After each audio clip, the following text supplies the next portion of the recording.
శ్రీమాత్రే నమః. అందరికీ నమస్కారం. కార్తీక పురాణం 28వ అధ్యాయం గురించి ఇప్పుడు మనం మాట్లాడుకుందాం. ఓం నమః శివాయ. అంబరీష మహారాజు సుదర్శన చక్రంతో ఇలా అంటున్నారు: ఓ సుదర్శన చక్రమా, ఆగు. నీకు నేను మనస్ఫూర్తిగా నమస్కరిస్తున్నాను. ఇతడు బ్రాహ్మణుడు. ఇతన్ని చంపడం మంచి విషయం కాదు. నీకు వధించి ఆహారం తినాలని ఉంటే దానికి నా శరీరం సిద్ధంగా ఉంది. దయచేసి నన్ను స్వీకరించు. కానీ బ్రాహ్మణుణ్ణి శిక్షించడం మంచి విషయం కాదు. దయచేసి ఈ బ్రాహ్మణుణ్ణి వదిలేయ్.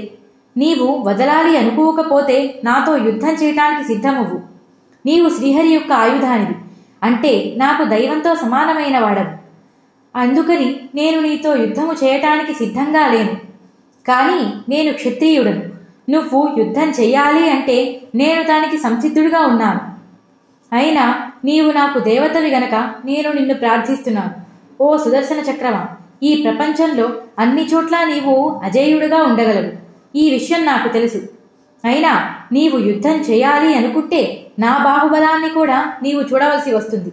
త్రిమూర్తులు ముగ్గురు కూడా మన ఇద్దరి యుద్ధాన్ని చూడవలసి వస్తుంది. కనుక మనిద్దరి మధ్య యుద్ధము వద్దు. నీవు దయచేసి శ్రీమన్నారాయణుడి దగ్గరికి వెళ్ళు. ఈ బ్రాహ్మణుణ్ణి వదిలే. శరణు కోరిన బ్రాహ్మణుణ్ణి శిక్షించడం ధర్మం అనిపించుకోదు. అంబరీష మహారాజు అన్న మాటలన్నీ సుదర్శన చక్రం విని తన మనస్సులో చాలా ఆనందించి పైకి మాత్రం కోపాన్ని నటిస్తూ ఇలా అంటున్నారు: ఓ రాజా, నీకు తెలుసా, మధుకైటములని రాక్షసులను నేను సంహరించాను. అంతేకాదు, ఎంతోమంది రాక్షసులను కూడా నేను సంహరించాను. నీవు నాతో యుద్ధం పెట్టుకొని నన్ను ఓడించాలని చూడకు. ఎవరైనా తన క్షేమం కోరుకునేవారు తనకంటే బలవంతులతో స్నేహం చెయ్యాలనుకుంటారు. కానీ నీలా మూర్ఖత్వంగా నాతో యుద్ధాన్ని సిద్ధం కావాలని ఎవ్వరూ అనుకోరు. నీవు హరిభక్తుడు కాబట్టి ఇంతసేపు ఓపికగా నీ మాటలు విన్నాను. ఇప్పటికైనా నీవు ఇతని దగ్గర నుంచి దూరంగా వెళ్ళు. అంతేకాని నాతో యుద్ధం చేసి నీ ప్రాణాలు పోగొట్టుకోకు అని సుదర్శన చక్రం అన్నది. ఈ మాటలు విన్న అంబరీష మహారాజు చాలా కోపంగా సుదర్శనుడితో ఇలా అంటున్నారు: ఓ సుదర్శన చక్రమా, నీవు నా దేవునకు ఆయుధమయ్యావు కాబట్టి నిన్ను నేను కొట్టలేకపోయాను. కానీ నా క్షత్రియ ధర్మాన్ని ఆచరించక తప్పడం లేదు. నీ గర్వాన్ని అణిచే బాణాలు నా దగ్గర ఉన్నాయి. నిన్ను ఈ క్షణమే నేల కొరిగేలా చేస్తాను అని రాజు సుదర్శన చక్రంపై 24 బాణాలను నేలపైకి ప్రయోగించాడు. ఇది చూసిన సుదర్శన చక్రం నవ్వుతూ రాజుతో ఇలా అనటం మొదలుపెట్టాను: ఓ రాజా, నిన్ను రక్షించడానికే శ్రీహరి నన్ను ఇక్కడికి పంపారు. నీవేమో ఈ బ్రాహ్మణుడికి అభయం ఇచ్చావు. నీ జీవితం చరితార్థమవుతుంది. ఇక నీవు సంతోషంగా ఉంటావు అని అతడిని కౌగిలించుకొని అతనితో ఇలా అన్నారు.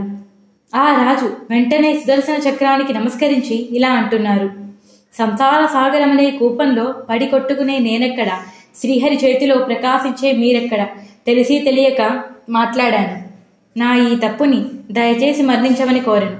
అప్పుడు సుదర్శన చక్రము, నీ తప్పు ఏమీ లేదు. నీవు చాలా పరాక్రమవంతుడవు, అంతే మంచివాడివి.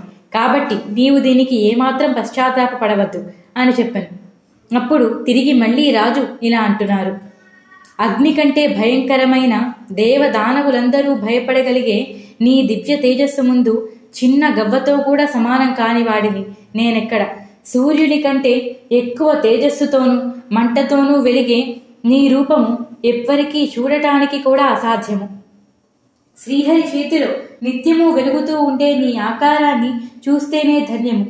దేవతలు గాని రాక్షసులు గాని బ్రహ్మాది దేవతలైనా సరే నిన్ను ఎవ్వరూ సహించలేరు. మెరుపుల లాంటి నీ పదునైన పళ్ళు ఎవరికైనా తగిలాయి అంటే ఇక వారి జీవితము హతమైపోయినట్టే. శ్రీ మహావిష్ణువు చేతిలో ఎప్పుడూ నిత్యము ప్రకాశిస్తూ ఉంటావు. నీవు ఎప్పుడూ అందరికీ కోరిన వరాలను ప్రసాదిస్తావు. దయచేసి నేను నీతో మాట్లాడిన ఈ మాటలు మన్నించమని కోరుకున్నారు. ఇలా స్తుతించి తను తీసుకున్న బాణాలన్నిటినీ ఉపసంహరించేశారు.